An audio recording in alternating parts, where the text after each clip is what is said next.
There is just over 3 weeks to go left of the transfer window, and over £1 billion has already been spent by Premier League clubs. I'm here with Aidan McGee to talk you through some of the clubs that have made the biggest impact in the transfer window this season.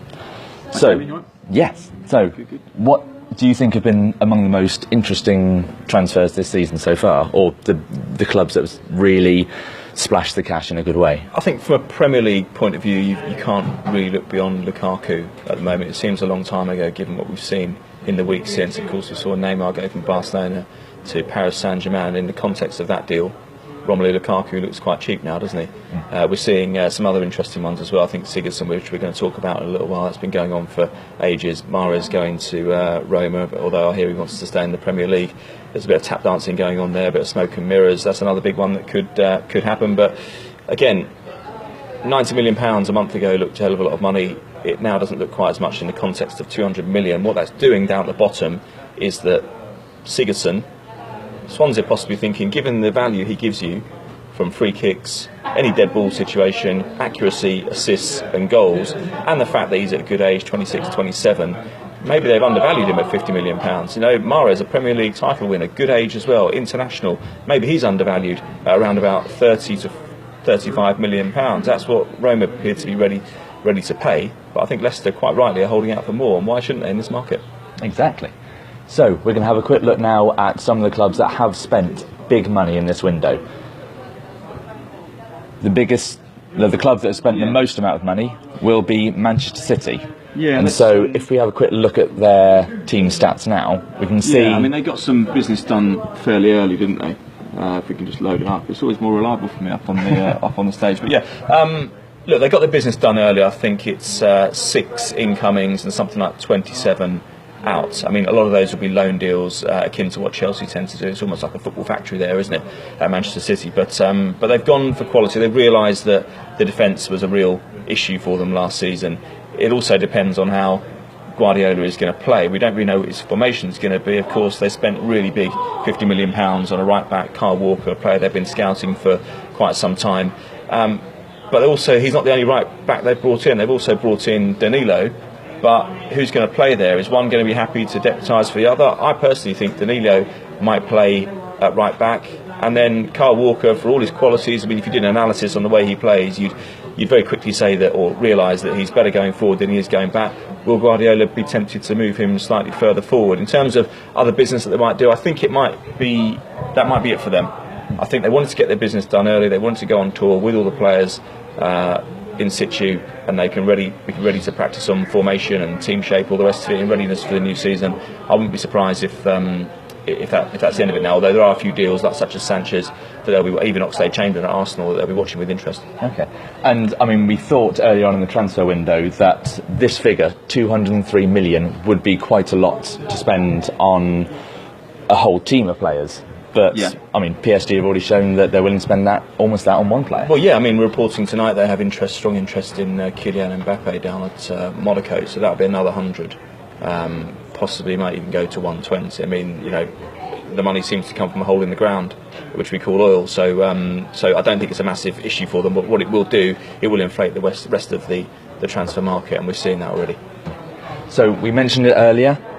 Manchester United, they are the second highest spenders this transfer window, and we're just going to have a quick look now at their biggest transfers, and obviously the headline one right at the top, Lukaku. Exactly. I mean, look, they've done a steady flow of business, haven't they? I mean, as I say, Lukaku seems like some time ago now, but I mean, Matic was one that took a long time to get over the line. My understanding is that Roman Abramovich actually sanctioned that and intervened personally on that one and allowed Matic to go to Manchester United when Conte wasn't really that keen on that. It's possibly a source of some friction there with the Italian down at Stamford Bridge. That was a really early one, wasn't it, Lindelof? But in terms of more recent deals that they could really go for, I mean, he said he would say this, I guess, but Jose Mourinho talking about Gareth Bale, he said it would be mission impossible to get him. Of course, Mourinho left just as that deal was happening at Real Madrid in 2013.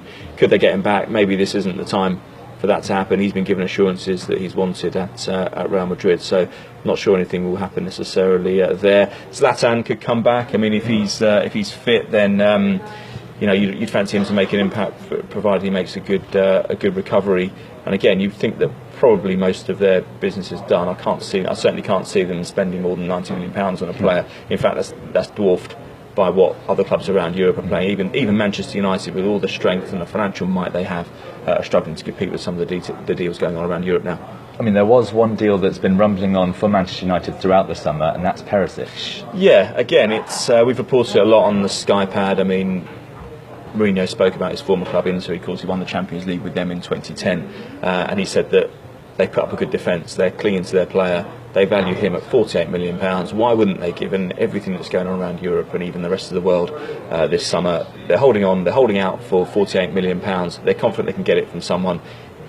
If United don't produce that offer, the offer that they want, then he stays for a bit longer. The club seems to have the power on this one. As Mourinho said, he was very respectful of what they've done to keep the player. But again, 22 days to go, I wouldn't rule it out just yet. Okay, so there still might be more movement for Manchester United and Everton. Yeah. Getting the money, that 90 million for Lukaku. Yeah, they're trying that to spend takeover was done last year. We thought the money would be spent immediately. It wasn't quite there, was it? I think Koeman had a season or so to look at what he had to work with. He wanted to look at what was coming through the youth ranks. He's seen one or two unexpected sort of breakthroughs there. But still, Sigurdsson, as I said at the very top, I think he guarantees you consistency from set-piece situations. I know that Koeman wanted him at Southampton. They were going to spend big on one player the summer before last. Sigurdsson wasn't quite in demand then as he is now. He certainly wouldn't have commanded 40 or 50 million, more like low 20s, but he didn't get him then. He wants him now. Again, good age, as I say, 26, 27. But look at the other business as well. I mean, Michael Keane, I mean, that was a reduced one. I mean, I dealt with the agent on this one quite extensively, and I think the down payment was £24 million.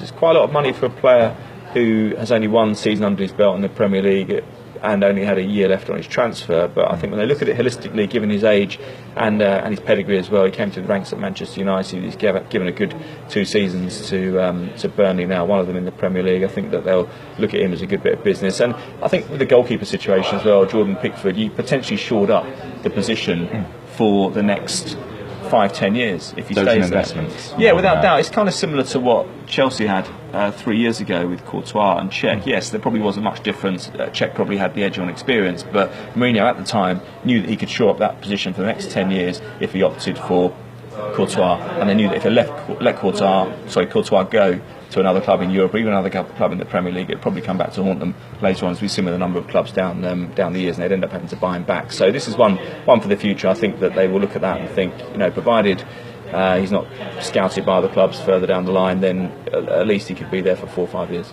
Okay. And so they're some of the biggest spenders this season, and if we can just get this thing to work, Yeah, we can do it. we can see that all these clubs have spent money, bought some players. Everyone along here, one club, one team have not spent a penny. Green there, haven't they? I'm not sure why that's there. I think just to give Tottenham fans that little bit of hope, Yeah, exactly. that they might Exactly. actually be signing someone. Well, look, So I don't think it's the end of the world for them. I really don't. I mean, they were an outstanding team last season. Second half of last season, a real powerhouse in the Premier League, arguably the best team in the competition. Look at the history of Pochettino working not just at Tottenham but also at Southampton, also at Espanyol before that. He doesn't like a high turnover of players. He already has a ready-made replacement for Kyle Walker and Kieran Trippier. Kieran Trippier has had to bide his time there. He came through the ranks at Manchester City. I was covering Manchester City 7-8 years ago when they really fancied him to do well at Manchester City. He was the right player at the wrong time. Tottenham were taking advantage of that, so they've got that replacement in place. Looking around the rest of the team, yeah, anyone could look at it and think, well, okay, they need probably a little bit more strength in depth. But my own information is that they are very relaxed, and I understand they will do 2 or 3 deals before the end of the window.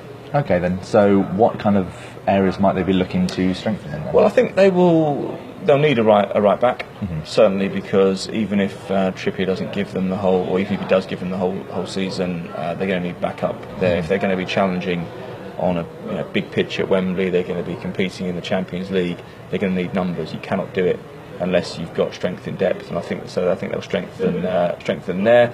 You might look at the forward area and think, well, Vincent Janssen didn't really do it last season. Some would say, well, he was in and out of the side. They're very reliant on Harry Kane. Possibly there might be some movement there up front. They've been linked with a couple of other players as well. João Cancelo at Valencia. looking at the defensive positions. They've got competition there from Chelsea, I think. So in terms of who they'll get, not sure at the moment, but I think they're targeting a few positions, and they did tell somebody here today at Sky Sports News that there could be 2 or 3 coming in before the end of the window, but they are relaxed. Okay, so there are some hope for Tottenham fans there. Well, thank you very much there, Aidan. No worries, much appreciated, and hopefully that's given some cheer to some of the fans of some of the clubs. Aidan's going to be back with a transfer centre on Sky Sports News at 10:30, and so don't miss that. Is it? Yeah, you got half an hour more. Oh wow! Good have a sleep. Yeah, sleep and some dinner. Yeah, exactly. Wonderful. Yeah. Thank you, Aidan, and thank you very much for watching.